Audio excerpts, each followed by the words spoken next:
Hindi maaaring maging ika-3 ang Pilipinas sa teknolohiya kung ganyan, baka ang London ay isa ng malawak na disyerto. Ang salitang binitawan ng isang respetadong mamamahayag na Europeo habang nakatawa at may pagdududa sa isang live broadcast ng BBC ay naging mitsa ng pagbabago sa kasaysayan. Napuno ng tawanan ng studio, ngunit pagkatapos nito, ang mga opisyal ng depensa mula sa buong Europa ay namutla at nanginig sa takot. Alam nilang sila lang ang may hawak ng nakakatakot na katotohanan. Kung biglang patayin ng Pilipinas ang switch ng kanilang teknolohiya, walang missile ng Europa ang lilipad at ang ekonomiya ay agarang babagsak.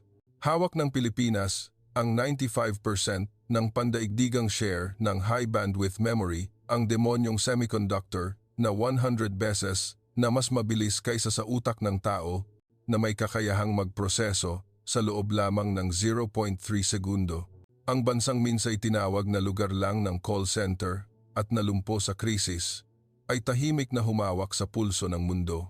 Ito ang record ng matinding pagkabigla at damdamin ng isang mamamahayag na mapang-insulto kung paano niya nakita ang di mapantayang lakas ng teknolohiya ng Pilipinas hanggang sa napaiyak siya at inamin ang sarili niyang pagkakamali. Nagsimula ang lahat noong gabing iyon. Bakit lumuhod ang Europa sa harap ng Pilipinas? Heto na ang pagbubukas ng kurtina sa hindi kapani-paniwalang pagbaliktad ng sitwasyon na ikinagulat ng mundo. Ang gabi ng panginginig ng Europa, ika-3 sa teknolohiya, isa itong gabi na walang katulad sa kasaysayan ng broadcasting sa Britanya. Sa isang live broadcast studio sa London, ang defense specialist na si Anna Foster ay nag-insulto sa teknolohiya ng Pilipinas. Ang Pilipinas, ika-3 sa teknolohiya? Kung totoo yan, baka ang London ay isa ng disyerto, sabi ni Anna. Napuno ng tawanan ang studio, ngunit sa sandaling iyon, isang malaking ripple ang nagsimula, yumanig sa Britanya at Pilipinas. Ang mga datos na walang imik na nagsasalita, share ng high bandwidth memory semiconductor, 95% ay gawa ng Pilipinas. Kalahati ng core components ng NATO weapon systems ay Philippine technology. Kalahati ng packaging ng NVIDIA Artificial Intelligence, AI chips, ay galing sa Pilipinas. Ang US Department of Defense ay hindi makapagpatakbo ng simulation kung wala ang Philippine HBM technology. Sa harap ng katotohanan ito, ang mga eksperto sa Europa ay natigilan.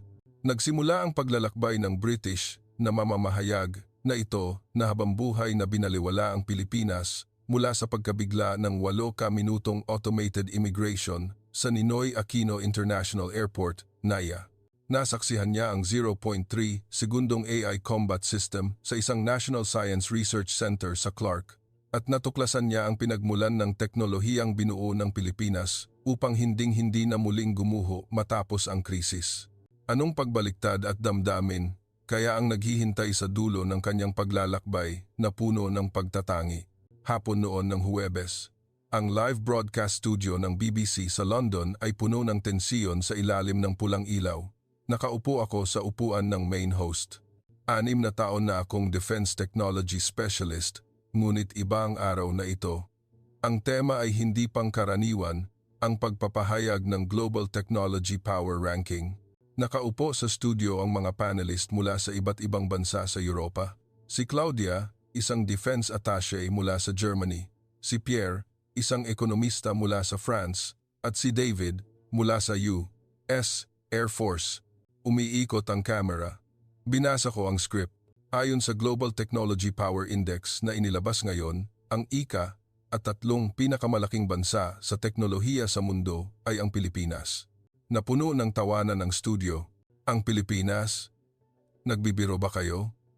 Nauna si Claudia, tumatawa ng may pagdududa. Paano mo ikukumpara ang Pilipinas sa Germany? Pumasok si Pierre, ikinaway ang kanyang kamay. Ang Pilipinas ay isang assembly factory lang.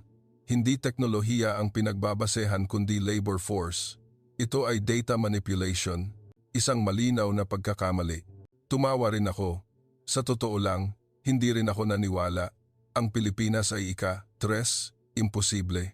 Malalim ang prejudice ko laban sa Pilipinas. Ang aking ama ay naaksidente sa isang business trip sa Manila 25 taon na ang nakalipas. Simula noon, tingin ko sa Pilipinas ay isang bansang mapanganib at atrasado. Kaya sinabi ko, kung ang Pilipinas ang ika-3, baka ang London ay isa ng disyerto. Muling napuno ng tawanan ang studio. Naramdaman ko ang pagmamalaki. Sigurado akong naging kawili-wili ang sinabi ko sa mga manonood. Ngunit, biglang itinaas ni David ang kamay niya. Kalmado siya, walang halong tawa ang kanyang mukha. Naramdaman ko ng kakaiba siya mula pa nang una ko siyang makita. Siya, isang nagmula sa U.S. Air Force, ay tahimik at kalmado. Nagdala ako ng mga datos, sabi niya, na nahimik ang studio. Inilabas niya ang kanyang tablet at inilipat ang screen. May nakita akong mga numero, napakunot ang noo ko. May kakaibang kapaligiran. Ang global share ng high bandwidth memory, HBM semiconductor ng Pilipinas, ay 95%, sabi ni David. Ano naman ngayon? Putol ni Claudia. Ngunit hindi tumigil si David. Kalmado siyang nagpaliwanag. Kalahati ng chip packaging technology ng Nvidia ay galing sa Pilipinas. Karamihan sa AI sensor na pumapasok sa NATO weapon systems ay Philippine technology. Ito ay data na personal kong kinumpirma sa U.S. Air Force. Mali lang yan, depensa ni Pierre. Umiling si David. Hindi mali. Sa simulation center ng U.S. Department of Defense, hindi gumana ang AI combat modeling kung wala ang HBM server ng Pilipinas. 6 na buwan ko itong nakita. Nanlamig ang studio. Nag-alala ako. Walang bakas ng kasinungalingan sa tono ni David. Naglatag lang siya ng katotohanan, ng walang emosyon. Isinara ko ang bibig ko. Wala akong batayan para tumutol. Mas magaling pa rin ang teknolohiya ng Germany, muling sabi ni Claudia, ngunit wala ng paninindigan sa kanyang boses. Tahimik na si Pierre. Umiikot pa rin ang kamera. Kailangan kong ituloy ang broadcast. Ngunit magulo na ang isip ko. Treba talaga ang Pilipinas? Kung totoo ang datos ni David, tapos na ang live broadcast. Namatay ang ilaw ng studio. Tumayo ako at naglakad palabas ng hallway. Nang hihina ang mga binti ko. May pumitik sa balikat ko. Si Lisa, ang executive producer. Malamig ang tingin niya.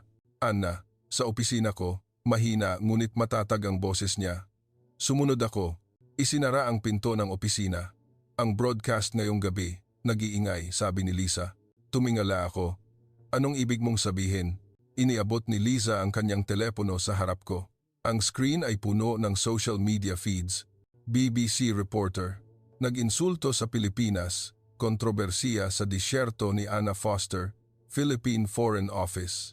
Nagre-review ng opisyal na protesta laban sa BBC. Nahihiya ako.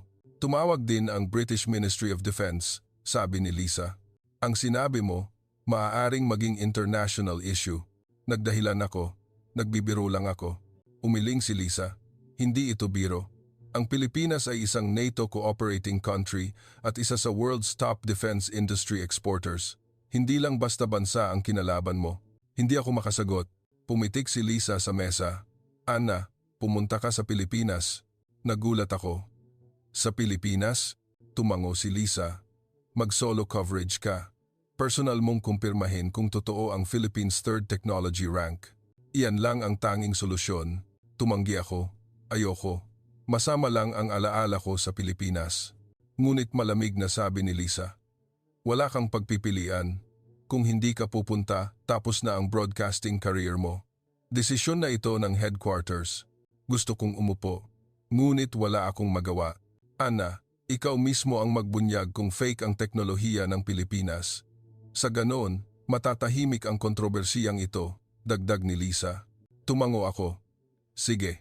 Sa sandaling iyon, naisip ko, sige, ako mismo ang magbubunyag ng huwad na Pilipinas. Ipapamukha ko sa kanila kung gaano katawa-tawa ang maging ika-3. Umalis ako sa opisina. Madilim ang hallway. Kinuha ko ang telepono ko at nag-search. Philippine Technology News. Puno ng artikulo, Semiconductor, Artificial Intelligence, Defense Industry, High Bandwidth Memory. Mga salitang hindi pamilyar. Mumiwi ako. Ito ang ika-3, katangahan. Hindi ako nakatulog ng gabing iyon. Dumating ang email na book na ang tiket ko. Pag-alis, 3 araw mula ngayon. Tumingin ako sa bintana. Tanaw ang night view ng London. May luha na dumaloy sa salamin. Pilipinas, bulong ko. Ako mismo ang magkukumpirma kung gaano kasobra ang pagpapahalaga sa inyo, pero hindi ko alam noon kung gaano ako kamali at kung gaano katindi ang pagbagsak ng ilusyon ko. Kinabukasan, 6 a.m. akong nagising. 47 notifications ang nakatumpok sa screen ng telepono ko. Lahat ay tungkol sa broadcast kagabi. Ang unang email, emergency meeting, 9 a.m. galing sa BBC HQ. Pangalawa, galing kay Lisa, pumunta ka agad. Nag-iingay dito. Pangatlo, galing sa isang hindi kilalang numero, Anna Foster, tapos ka na. Tumayo ako mula sa kama, tumingin sa salamin. May malalim na eye bags ako. Hindi ako nakatulog ng maayos. Naligo ako at nagbihis. Nanginginig ang kamay ko. Naglakbay ako patungo sa BBC HQ. Siksikan ang subway tulad ng dati, ngunit ang taong nakaupo sa tabi ko ay nanonood ng balita sa telepono. Nakita ko ang mukha ko sa screen. BBC Anna Foster, kontrobersiya sa insulto sa Pilipinas. Umiwas ako ng tingin. Kumabog nang malakas ang puso ko. Pagbaba ko ng subway, nakita ko si Jason, isang kasamahan, sa lobby. Anna, okay ka lang? Tanong niya. Umiling ako. Hindi ako okay. Nag-iingay ang upper management, mahina ang boses ni Jason. May tawag daw mula sa Philippine Foreign Office para magprotesta. Napahinga ako ng malalim. Foreign Office? Tumango si Jason. At may contact din daw mula sa British Ministry of Defense. Partner country natin ang Pilipinas sa NATO, kaya sensitibo sila. Sumakay ako ng elevator. Habang umaakyat ang floor number, lalong lumalaki ang kaba ko. Pagbukas ng pinto sa ika-9 na floor, naglakad ako papunta sa conference room. Pagbukas ng pinto, may mga 10 tao na nakaupo. Si Lisa, ang Deputy Director, Legal Team at PR Team. Umupo ako. Anna, seryoso ang sitwasyon, panimula ng Director. Inikot niya ang laptop niya at ipinakita ang screen. Ang social media feeds ay real-time na tumataas. Humihingi ng tawad kay Anna, dapat respetuhin ang Pilipinas, kasuwayan ng BBC. Sabi niya, mahigit 100,000 posts na ang naakyat sa SNS. Pati sa online forums, sumabog ang diskusyon. Ang nakakagulat, pinupuna rin ako ng mga British. May isang comment na bumagabag sa akin, kung wala ang Pilipinas, guguho ang defense industry ng Britain. Hindi alam ni Anna ang katotohanan. Nagulat ako. Kinakampihan ng mga British ang Pilipinas? Anna, hindi lang basta bansa ang kinalaban mo, sabi ng Deputy Director. Ang Pilipinas ay ang core ng global semiconductor market ngayon at world-class na defense exporter. Isang partner na nakikipagtulungan ng malapit sa NATO. Gusto kong magdahilan. Ngunit hindi ko maibuka ang bibig ko. Pumasok ang legal counsel mula sa legal team. Kasalukuyan, nagre-review ang Philippine Foreign Office ng opisyal na protesta. Sa pinakamasamang sitwasyon, kailangang maglabas ng apology letter ang BBC. Pinawisan ako ng malamig. Apology letter? Anna, sira na ang imahe ng BBC ngayon, malamig na sabi ni Lisa. Sumasabog ang click counts ng mga artikulo tungkol sa Pilipinas sa buong Europa. Dahil sa sinabi mo, nagsimulang maging interesado ang lahat sa Pilipinas. Lalo na ang interes sa teknolohiya ng Pilipinas ay nasa peak, dagdag ng PR team lead. Gusto ng mga tao na malaman, treba talaga ang Pilipinas? Tumingin sa akin ang Deputy Director. Kaya napagdesisyunan namin, Anna, pumunta ka mismo sa Pilipinas. Napatalon ako. Ako? Tumango ang Deputy Director. Solo coverage. Personal mong kumpirmahin kung tunay o peke ang lakas ng teknolohiya ng Pilipinas. Iyan lang ang tanging paraan para matigil ang sitwasyong ito. Tumutol ako. Hindi ako eksperto sa Pilipinas. Defense technology ang focus ko, hindi semiconductor o AI. Ngunit matatag ang Deputy Director. Iyon mismo ang dahilan kung bakit ikaw ang dapat pumunta. Sa pananaw ng walang alam, kumpirmahin mo ang katotohanan. Iyan din ang gusto ng mga manonood. Anna, wala kang pagpipilian, sabi ni Lisa. Desisyon na ito ng HQ. May ticket ka na at inaayos na ang arrangement sa Philippine side. Aalis ka 2 araw mula ngayon. Gusto kong umupo. 2 araw? Hindi ba masyadong mabilis? Mas maaga, mas mabuti. sagot ng Deputy Director. Napakainit na ng sentimiento ngayon. Kailangan mong pumunta at bumalik agad. At Ana, mahinang sabi ng legal counsel, kung mabigo ang coverage na ito, makakaapekto ito sa broadcasting career mo. Naintindihan ko ang ibig sabihin, matatapos ang career ko. Napayuko ako. Wala akong masabi. Natapos ang meeting, lumabas ako sa conference room nang nanghihina, walang tao sa hallway. Pumasok ako sa restroom at sumandal sa lababo. Nakita ko ang mukha ko sa salamin. Napakaputla. Pilipinas? Bulong ko? Bakit ikaw pa? Naalala ko ang tatay ko. Ang aksidente 25 taon na ang nakalipas. Simula noon, tingin ko sa Pilipinas ay mapanganib. Isang bansang atrasado. Ngayon, kailangan kong pumunta doon. Lumabas ako ng restroom. Naghihintay si Jason sa hallway. Okay ka ba? Tanong niya. Umiling ako. Hindi ako okay. Ana, sa totoo lang, sabi ni Jason. Nag-search din ako pagkatapos ng broadcast kagabi tungkol sa teknolohiya ng Pilipinas. Tumingin ako sa kanya. Kinuha ni Jason ang telepono niya. Ang Pilipinas, 95% share sa HBM at ang chip packaging sa AI ay world class. Mukhang malalim ang pinatamaan mong bansa. Nag-init ang ulo ko. Kinakampihan mo rin ang Pilipinas? Umiling si Jason. Hindi ako kampi. Sinasabi ko lang ang totoo. Iyan ang lumabas sa data. Tinalikuran ko siya. Ayoko nang makinig. Bumalik ako sa opisina at umupo sa mesa. Binuksan ko ang monitor. Puno ang mailbox ko. Halos 60 email. Kalahati ay paninisi, kalahati ay suporta. Binuksan ko ang isang email. Ana, huwag mong baliwalain ang Pilipinas. Mas malakas sila kaysa sa iniisip natin. Isinara ko ang email at nag-type ako sa search bar, Philippine Technology. Libu-libong artikulo ang lumabas. Philippines, quietly holding world-class semiconductor tech, NATO. Nagre-review ng pag-adopt ng Philippine Weapon Systems ang nakatagong Pilipinas sa panahon ng AI. Ngumiwi ako, puro hype, lahat ay marketing. Ngunit, may maliit na pagdududa ang sumibol sa loob ko. Totoo ba talaga itong hype? Ang mga salita ni David ay hindi nawala sa isip ko.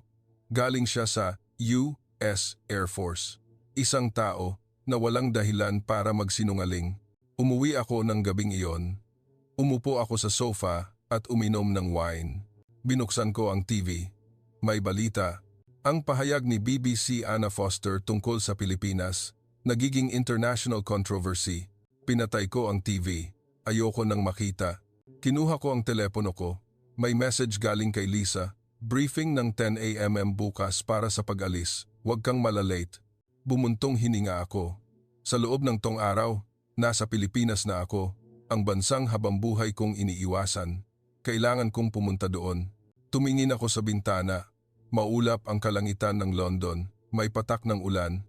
Sige. Ako mismo ang magbubunyag ng huwad na Pilipinas, bulong ko. Ipapamukha ko sa kanila kung gaano katawa-tawa ang maging ika-3. Ngunit walang paninindigan ang boses ko. Nanginginig ang kamay ko. Natatakot ako. Ang posibilidad na ako ang mali at hindi ang aking prejudice. Hindi ako nakatulog ng gabing iyon. Lumipas ang 2 araw. Sumakay ako ng eroplano sa Heathrow Airport. 10 oras ang biyahe. Umupo ako sa upuan at tumingin sa labas ng bintana. Ang mga ulap ay dumadaloy. May katabi akong pasahero na nakipag-usap sa akin. Pupunta ka sa Pilipinas? Maigsi ang sagot ko. Oo. Ngumiti siya. Magandang bansa iyon. Hindi ako sumagot. Inihanda ang pagkain sa eroplano. Hindi ako kumain. Wala akong gana. Nag-play ako ng pelikula pero hindi ako makapag-concentrate. Iniisip ko lang, totoo ba talaga ang teknolohiya ng Pilipinas? Nakatulog ako. Nagising ako nang marinig ko ang anunsyo ng piloto. Malapit na kaming lumapag sa Naya Ninoy Aquino International Airport. Tumingin ako sa labas ng bintana. Tanaw ko ang dagat. Kulay abo ang dagat. Lumapag ang eroplano. 8 a.m. Ibinaba ko ang sarili ko mula sa eroplano at naglakad papunta sa immigration. Dito nagsimula ang unang pagkabigla. Sa pasukan ng immigration, may matatagpuan na mga kiosk, automated immigration desk, passport scan at face recognition ang sistema. Halos walang pila. Nagulat ako. Sa Heathrow, 30 minuto ang standard wait sa immigration. Pero iba rito, tumayo ako sa harap ng kiosk, inilagay ko ang passport ko, lumabas ang mukha ko sa screen, temperature measurement complete, passport confirmed, approved for entry. Hindi umabot ng 10 segundo. Napakunot ang noo ko. Ang buong proseso, 8 minuto lang. Mula sa immigration hanggang sa baggage claim, tiningnan ko ang relo ko, hindi ka pani-paniwala. Sa Heathrow, kailangan ng hindi bababa sa 30 minuto. Naglakad ako papunta sa baggage conveyor belt. Nakalabas na ang bagahe ko, 7 minuto. Kinuha ko ang bagahe ko. Nanginginig ang kamay ko. Dumaan ako sa customs. Automated din ito. Kung walang items na idedeklara, dadaan lang. Sabi nila, AI ang nag-aanalisa ng X-ray. Lumabas ako ng airport. Malawak ang lobby. Mataas ang ceiling at maliwanag. Mabilis kumilos ang mga tao. Tumigil ako. May naghihintay. Nagpakilala siya bilang si Maria Clara Maricla Reyes, ang liaison. Mukha siyang nasa late 20s. Maliwanag siyang ngumiti. Foster reporter, welcome, sabi niya. Nagkamayan kami. Ipinaliliwanag ko ang schedule, sabi niya. Ngayon, pupunta tayo sa hotel sa siyudad. Bukas, magsisimula ang actual coverage. Sumakay kami ng kotse, isang itim na sedan. Nagmaneho ang driver, pumasok kami sa expressway. Dito dumating ang pangalawang pagkabigla. Ang kalsada ay may iba't ibang kulay. Asul, pula, berde. Ano yan? Tanong ko kay Maricla. Nagpaliwanag siya. Real-time traffic management system po yan. AI ang nag-aanalisa ng traffic volume at nag-adjust ng signal sa bawat lane. Ang pulang lane ay para sa emergency vehicles lang. Tumingin ako sa labas ng bintana. May isang ambulance na tumatakbo sa pulang lane. Ang ibang kotse ay nagbigay daan. Hindi umabot ng 1 minuto na wala ang kotse.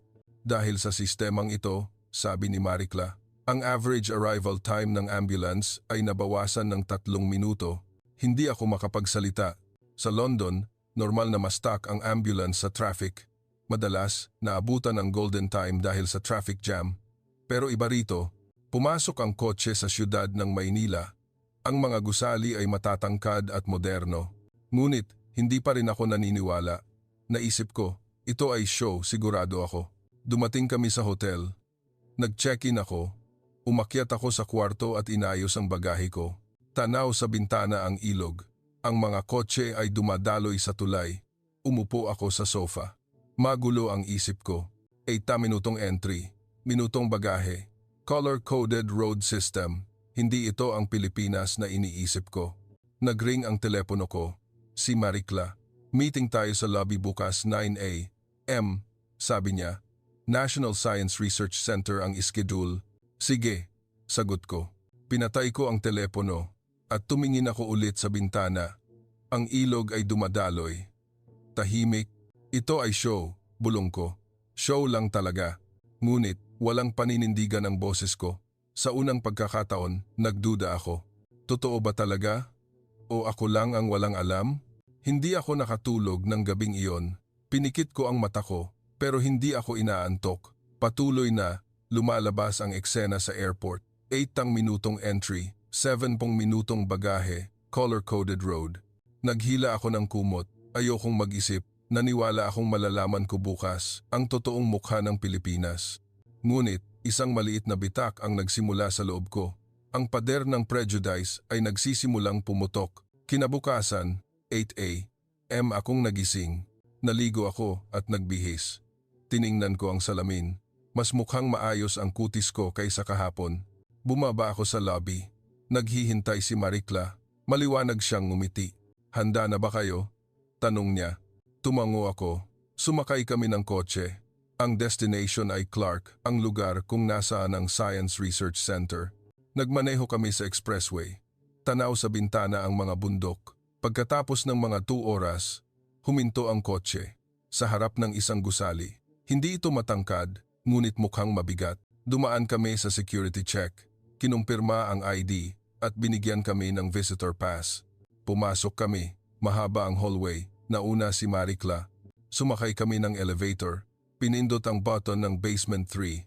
Bumukas ang pinto, Isang lugar na parang control room, puno ng screen ang pader. May mga 10 engineer na nakaupo. May isang lalaki na lumapit. Nagpakilala bilang si Edgar Ramon Moncruz. Mukha siyang nasa early 30s. Mabilis siyang magsalita. "Welcome. Ipinapakita namin ang sistema namin ngayon," sabi niya. Itinuro niya ang screen. Lumabas ang mapa ng Pilipinas. 3D ito. Real-time na gumagalaw. Ito ang Integrated Battlefield Management System, paliwanag ni Mon. Isipin ninyo, lahat ng impormasyon ng hukbong katihan, hukbong dagat, hukbong himpapawid, at satellite ay nagtitipon dito. Tiningnan ko ang screen. May mga pulang tuldok na gumagalaw. Yan ay virtual target, sabi ni Mon. Actual simulation ito. Nag-type siya sa keyboard. Nagbago ang screen. Lumabas ang trajectory ng missile. May linya na iginuhit mula sa launch point hanggang sa target. Kinocompute ng AI ang lahat, mula sa launch hanggang sa interception, sabi ni Mon. Ang time na kailangan, 0.3 segundo. 0.3 segundo? Tanong ko ulit. Tumango siya. Oo, 100 beses na mas mabilis kaysa sa pagpapasya ng tao. Kumabog ang puso ko. 0.3 segundo. Hindi ito ang technology level na alam ko. Narinig ko na ang pinakamababang oras sa NATO system ay seconds pa. Nagpatuloy si Mon sa pagpapaliwanag. Ang core ng sistemang ito ay ang HBM, ang semiconductor na self-develop ng Pilipinas. Ang data processing ay 10 beses na mas mabilis kaysa sa lumang model. Narinig ko na gumagamit kayo ng NVIDIA chips, tanong ko. Ngumiti si Mon. Ang chip ay NVIDIA pero ang packaging ay Philippine technology. Iyan ang core. Inihatid niya kami sa server room. Pagbukas ng pinto, naramdaman ang malamig na hangin. Naglinya ang mga malalaking server. Ito ang HBM server, sabi ni Mon. Ang power efficiency ay world number 1. Gumagamit lang ng kalahati ng power para sa parehong performance. Hinawakan ko ang server. Malamig, may tunog na buzz, parang buhay. Bumalik kami sa control room. Nag-run si Mon ng simulation. Sa screen, lumipad ang missile. Nagtungo sa enemy target. Automatikong nag-launch ang interception missile. Nag-cruise ang mga trajectory. Hit.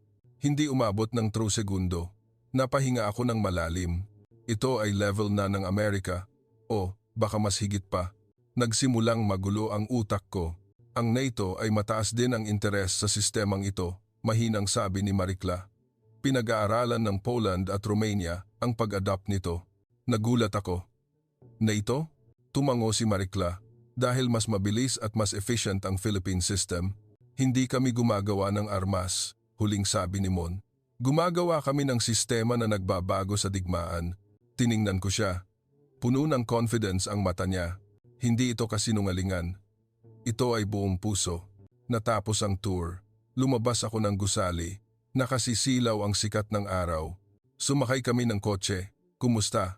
Tanong ni Marikla. Hindi ako makasagot. Wala akong masabi. Tumingin ako sa labas ng bintana. Asul ang langit. Hindi ko alam na ganito pala kalalim, bulong ko. May gumuho sa loob ko. Ang prejudice ko sa Pilipinas. Ang paninindigan ko na fake ang teknolohiya na yanig ito. Pumasok ang kotse sa expressway. Pabalik sa Maynila, pumikit ako. Ang mga salita ni Mon ay umaalingaw-ngaw sa tainga ko. Sistema na nagbabago sa digmaan. Sa unang pagkakataon, naisip ko, masyado ko bang minamaliit ang Pilipinas? Mas advanced ba talaga ang bansang ito kaysa sa Europa? Nanginginig ang kamay ko. Natatakot ako dahil ang paniniwala ko ay unti-unting pinatutunayan na mali. Kinabukasan ng umaga, nagtungo ako sa National Science Museum. Isang gusali sa gitna ng Maynila. Kasama ko si Marikla. Pumasok kami sa exhibit hall. Malawak ang lobby. Ang ilaw ay bumababa mula sa ceiling. Ang mga wafer ng semiconductor ay nakadisplay sa pader. May isang lalaki na lumapit. Mukha siyang nasa late 50s. Mababa at payat, pero malalim ang tingin. Ako si Lolo Ben Domingo, bati niya. Nagkamayan kami. Magaspang ang kamay niya. Mahabang panahon siyang nagtrabaho. Inihatid ako ni Lolo Ben sa exhibit hall. Ang unang section ay ang 90s. May mga lumang equipment na nakadisplay. Dito nagsimula ang lahat, sabi niya. Tiningnan ko ang screen. May mga black and white photo na nakasabit. ang tanawin ng isang pabrika. Nagtatrabaho ako sa semiconductor factory noong 90s, mahinang sabi ni Lolo Ben. Noon, lahat ng equipment ay inaangkat. Galing sa ibang bansa, tumango ako. Ngunit dumating ang krisis pang-ekonomiya, patuloy niya. Gumuho ang lahat sa isang gabi. Bumaba ang boses niya. Nagsara ang kumpanya. Nagsara rin ang pabrika namin. Isang lugar na pinagtatrabahuhan ng 2,000 tao, naging walang laman sa loob ng 1 buwan. Tiningnan ko siya. Nanginginig ang mata niya. Nawalan din ako ng trabaho. 40s ako noon, pero wala akong magawa. Nanganganib na kunin ang bahay namin. Naglakad si Lolo Ben patungo sa susunod na section. Sumunod ako.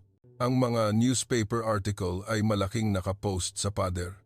Semiconductor industry chain, collapse, 10,000 technician, nawalan ng trabaho, production stop, kung wala ang foreign equipment. Binasa ko ang artikulo. Masakit ang dibdib ko. Noon, napagtanto namin, sabi ni Lolo Ben, kung gaano katindi ang pagiging dependent sa teknolohiya. Kung hindi tayo bibigyan ng equipment ng ibang bansa, wala tayong magawa. Tiningnan niya ako sa mata. Kaya, nagdesisyon kami. Hinding-hindi na muli mangyayari ito. Ang equipment, ang proseso, ang chip tayo mismo ang gagawa. Naging posible ba iyon? Tanong ko. Tumango si Lolo Ben. Hindi naging madali. Tumagal ng 10 taon, pero nagawa namin. Umabot sa 70% ang localization rate ng equipment. Itinuro niya ang susunod na exhibit, isang HBM chip, maliit at manipis. Ngunit sabi niya, napakalaking teknolohiya ang nakapaloob dito. Ito ang 95% ng mundo ngayon, sabi ni Lolo Ben. Ito ang resulta ng lesson na natutunan namin noong krisis. Tiningnan ko ang chip, maliit, ngunit naramdaman ko ang bigat. Ang kwentong nakapaloob dito, ang dahilan kung bakit gumawa ang Pilipinas ng chip, hindi para sa digmaan, mahinang sabi ni Lolo Ben, kundi para sa alaala ng krisis na iyon. Tiningnan ko siya. May malalim na wrinkles ang mukha niya. Ang bigat ng panahon. Naranasan naming gumuho, patuloy niya. Kaya, gumawa kami ng teknolohiya para hinding-hindi na muling gumuho. Napuno ang dibdib ko. Hindi lang ito simpleng technology development. Ito ay alaala ng survival. Isang pangako na binuo ng henerasyon na gumuho upang muling makatayo. Ano na ang trabaho ninyo ngayon? Tanong ko. Ngumiti si Lolo Ben. Nagpapaliwanag dito. Kinukwento ko sa mga batang engineer kung bakit natin ginawa ang teknolohiyang ito. Tumingin siya sa labas ng bintana. Tanaw ang siyudad ng Maynila. Ang mga gusali ay kumikinang. Ang teknolohiya ay hindi pera. Ito ay isang pangako na hinding-hindi na tayo babagsak muli. Sa sandaling narinig ko ang salitang iyon, tumulo ang luha ko. Nahihiya ako sa sarili kong prejudice. Ininsulto ko ang Pilipinas. Pinagtawanan ko na fake ang ika-3 sa teknolohiya. Ngunit nagkamali ako. Ang Pilipinas ay isang bansa na gumawa ng teknolohiya para sa survival. Isang bansa na bumangon matapos gumuho. Yumuko ako. Okay lang, marahan akong pinat ni Lolo Ben sa balikat. Naintindihan mo na. Umalis kami sa museum. Mainit ang sikat ng araw. Okay ka ba? Tanong ni Marikla. Tumango ako. Sumakay kami ng kotse. Tiningnan ko ang labas ng bintana. Naglalakad ang mga tao. Isang ordinaryong araw. Ngunit alam ko kung gaano kalaking pagsisikap ang nasa likod ng ordinaryong iyon. Ang pangako na hinding-hindi guguho. Nagring ang telepono ko.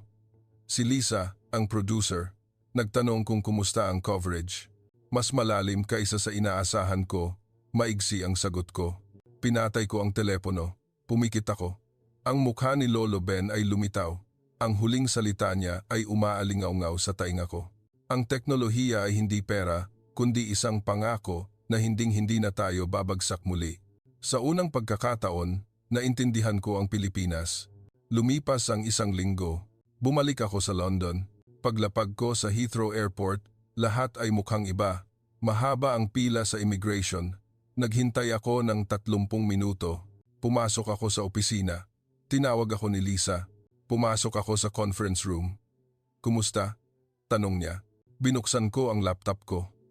Ipinakita ko ang coverage material, mga litrato, video, nilalaman ng interview. Lahat ay nakaayos.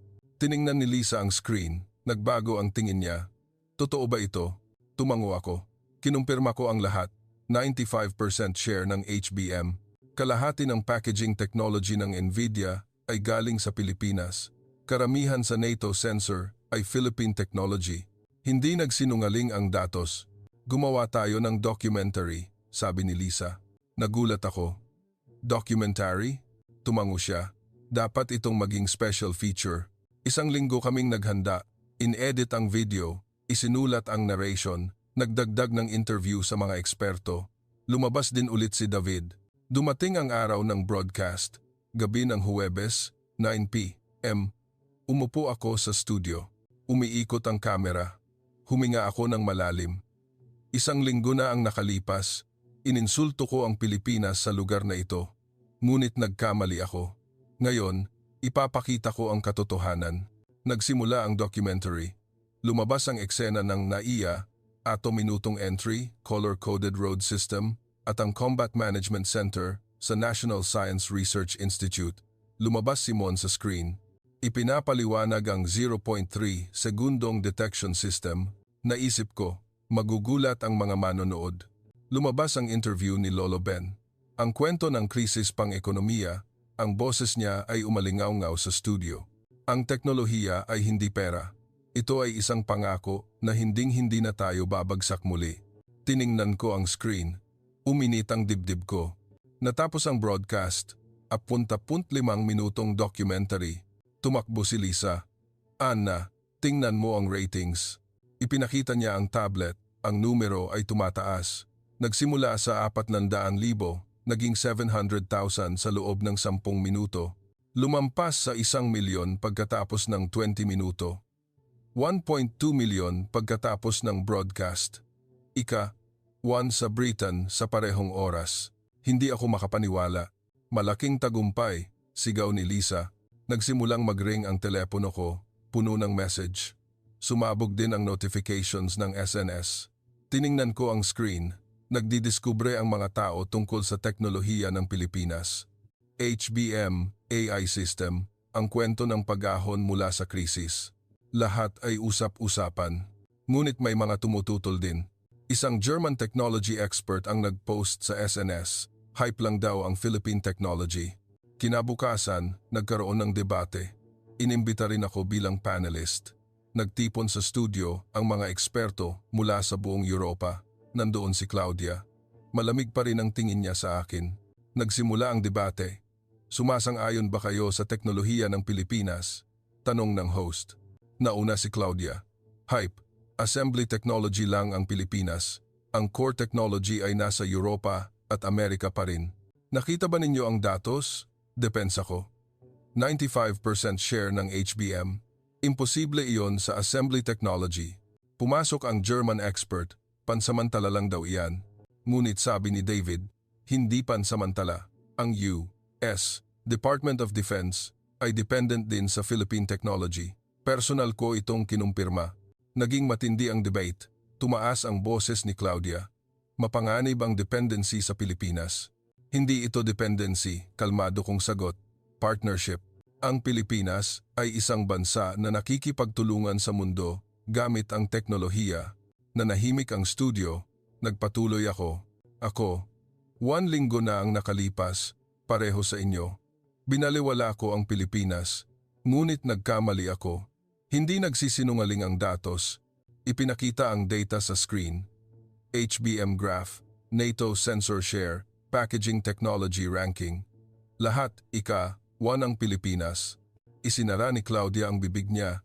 Wala ring masabi ang German expert. Natapos ang debate. Lumabas ako ng studio.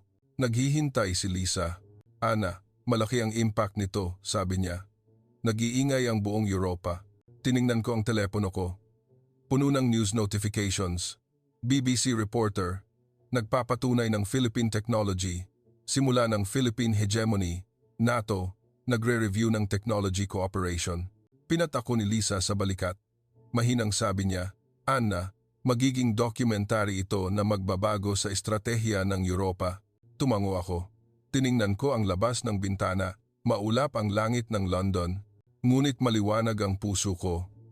Ang confidence na naipahatid ko ang Pilipinas ng tama. Ang ginhawa na nabasag ko ang prejudice ko. Nagsisimula pa lang ito, bulong ko. Lumipas ang 1 buwan. Nasa Brussels ako, ang gusali ng European Union Headquarters. May special meeting ng Defense Committee. Ang report ko ang nakaakyat bilang agenda, strategic value, assessment of Philippine technology. Tumayo ako sa harap ng conference room, kinakabahan. Bumukas ang pinto ng conference room, pumasok ako. May 30 katao na nakaupo sa oval table. Mga representative mula sa Germany, France, Poland, Britain. Nagsimula ang meeting ng chairman. Reporter Foster, please mag-ulat. Yumuko ako. Nagsimula ako ng presentation. Lumabas ang unang slide. Graph ng Philippine Technology Share. HBM 95%, Packaging Technology 50%, Sensor Technology 30%. Karamihan sa core components ng European Defense Industry System ay Pilipinas. Paliwanag ko, hindi lang ito simpleng supply relationship. Pangalawang slide. Simulation results. Datos na isinagawa sa NATO Research Institute. Scenario 1. Normal supply. European Defense Industry System Operation Rate 100%. Scenario 2. 30% reduction in Philippine supply. Radar upgrade stop. Missile production 20% decrease. Scenario 3. 100% supply cut. Radar resolution 30% decrease. AI target identification. Speed half. Combat system update impossible. Nanahimik ang conference room. Inilipat ko ang huling slide. Kung wala ang Philippine technology, mapupunta sa vacuum ang depensa ng Europa. Itinaas ng German representative ang kamay niya. Ang defense attaché, si Claudia. Hindi ba yan hype? Sabi niya. Ang teknolohiya ng Germany, sapat na para palitan. Umiling ako. Tingnan ninyo ang datos. Ang HBM ay hindi magagawa sa Germany. Mga kumpanya lang sa Pilipinas ang gumagawa. Pumasok ang French representative. Kung ganoon, bumili na lang tayo sa Amerika? Gumagamit din ng Pilipinas ang Amerika, sagot ko. Ang core packaging ng NVIDIA chip ay Philippine technology. Walang alternative. Tumayo si Claudia. Matindi pa rin siya. Reporter Foster, lobbyist ka ba ng Pilipinas? Ang dependency sa Pilipinas ay strategic risk. Tiningnan ko siya sa mata. Hindi dependency, partnership. Hindi nagbabanta ang Pilipinas sa Europa. Pero paano kung maputol ang supply chain? Tutol ni Claudia. Kaya nga kailangan ng kooperasyon, kalmado kong sagot. Dapat tayong magtayo ng strategic alliance sa Pilipinas. Hindi ito dapat balewalain tulad ng dati. Itinaas ng isang Polish military officer ang kamay niya. Si Colonel Marek. Sumasang-ayon ako sa opinyon ni Reporter Foster, sabi niya. Gumagamit ang Poland ng armas ng Pilipinas. Ang self-propelled gun at new generation tank ay may superb performance. Ngumiwi si Claudia. Iba ang armas sa teknolohiya. Hindi sila iba, depensa ni Colonel Marek. Ang sensor, communication equipment na nasa armas na iyon, lahat ay Philippine technology. Hindi namin mapoprotektahan ang defense line namin kung wala iyon. Nag-ingay ang conference room. Mag-ayos tayo, sabi ng chairman.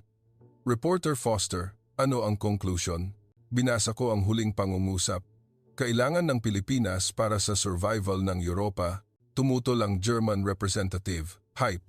Ngunit sabi ng British representative, malinaw ang datos.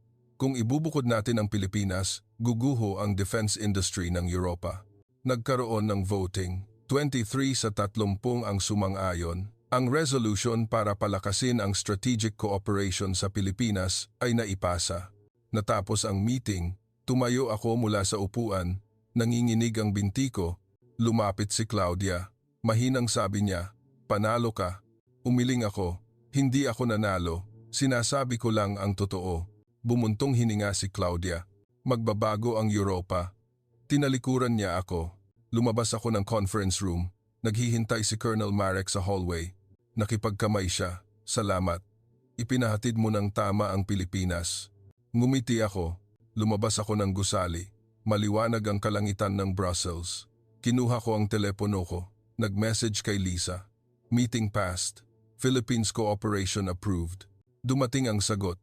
Magaling. Binago mo ang kasaysayan. Inilagay ko ang telepono sa bulsa ko. Naglakad ako sa plaza. Nagdaan ang mga tao. Naisip ko. 1 buwan na ang nakalipas. Ininsulto ko ang Pilipinas. Naniwala ako na fake ang teknolohiya. Ngunit nagkamali ako. Ang Pilipinas ay isang bansa na kailangan ng Europa. Isang partner na hindi mo pwedeng balewalain. Tumingin ako sa langit. Ang mga ulap ay dumadaloy. Umihip ang hangin. Ngayon, kinikilala na ng Europa ang Pilipinas, bulong ko. Lumipas ang 3 buwan, lumapag ulit ako sa NAIA. Nag-iisa ako ngayon, personal trip.